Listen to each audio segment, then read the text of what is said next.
behind, good teams find a way to win, and we were able to, put a rally later in the game after we left a lot of people on base earlier. So it was good to see that we helped our pitcher out. I thought Amanda pitched well, take a couple pitches, back, and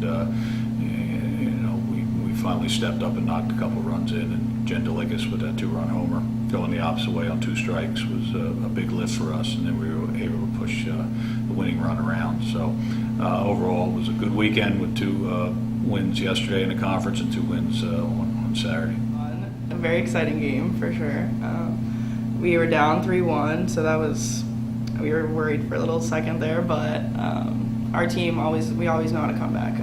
Our coach Martin always says, good teams know how to win, find a way to win, and that's what we've been doing lately. Every single game that we've been behind, we've been able to come back, and we're a very resilient team. Well, you have to do something to combat people if they're not going to pitch to her. So we figured if you're going to lead off the game, you might as well put a base runner on if they're going to do that. Then pack the lineup behind with Mary hitting over 400, Dior, Saragusa, Mack.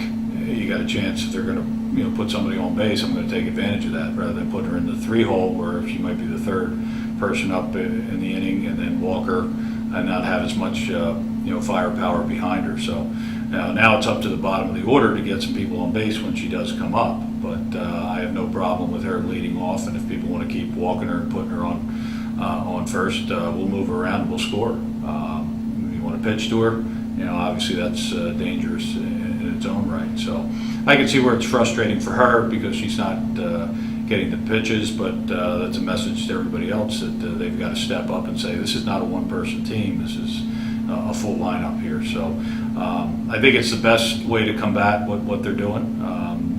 Either way, you pitch to her or they put her on, I think it's in our favor. I don't know, it's been interesting not being pitched to. Definitely frustrating, but at the same time, that's our runner on base, so I can't get too mad about it, but yeah, it's definitely frustrating not getting pitched to when there's people on base and when you could probably help out, but I know that there's people behind me that can come in too. So Josie pitched real well this week, and on top of it, she was got the stomach bug this week, both Saturday and Sunday, and literally gutted it out through the weekend. I thought she pitched very well, on Saturday, and then came back again Sunday. Not quite 100%, but she threw the ball well, and strikeouts are her forte, and she's been very steady with that, and keeping people off balance. And she's a quality pitcher. Both her and Amanda are two of the top pitchers that we've probably had here, and that's saying a lot. We've had some very good pitchers, and they've proven that throughout their freshman year this year. So I couldn't be happy here with both of them, and Josie had a great week, and hopefully can cap that off this week as we enter into the playoffs. Yeah, she threw me an outside pitch, and I was just saying in my head, as long as this girl's going to pitch to me, I want to hit anything I can because lately I haven't been getting pitched to. So I was very happy that she did. And I think I got lucky because I don't think I hit it that well, to be honest. I was like, crap, I'm going to get out. So I ran, but it went over, so I'm very happy that it did. Yeah, they're both special players, and it was great to see Janelle was here when Jen broke that record. I know that meant a lot to Janelle,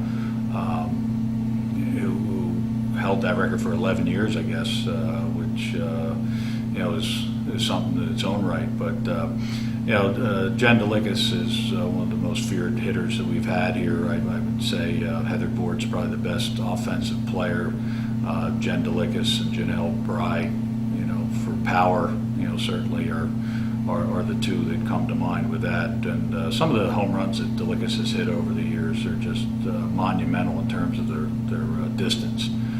If we would take a tape measure out on some of them, they'd be hard to believe. But she's a threat, and obviously the best left-handed power hitter we've had. Bry hit some long shots too. Was a very good hitter, but that's quite an accomplishment. You beat a Janelle Bry record. You've done something, because Janelle, being a Hall of Famer, certainly that puts the benchmark high. So Jen Delicus has been a special person. And the thing with her is she has gotten better every year here. I know her freshman year, there were times when we sat her and didn't play her. She had trouble with the changeup. She wouldn't lay off the high pitch. She wouldn't take the ball the other way, and she worked at it. Now she hits balls to left field, home runs that are gargantuan shots, and she's become a better hitter, and she worked at it. So that's what I'm most proud of her, is because she got better over the 4 years here. Really took what we were saying to become a complete player. So she deserves all the accolades, no doubt about it. Yeah, I think that was a crazy chance that she was there, because she was just trying to make it to a game, and she said to me, and it was literally in between games, and she called me over because I hit the first one to tie it, and she came over and she was like, congratulations, like, I hope you shatter it and like make it untouchable. And I was like, don't say that to me right now. Like, I don't want to even think about it. And I just happened to hit that second one, and I mean, it really did mean a lot that she was there, because I know that's 11 years is a long time to hold something like that, and it was incredible, like, and a completely incredible feeling, like, knowing that I did it, like, I went over to my dad, and he was like, you did it, and I was like, I know. And it was a really crazy moment, and definitely one that's very humbling, and I feel very blessed to be where I am now. Like, coming to Moravian was one of the best decisions of my life, and I've had a great team behind me and a great coach, and it's been a great career, and I hope that we end it with a championship. So.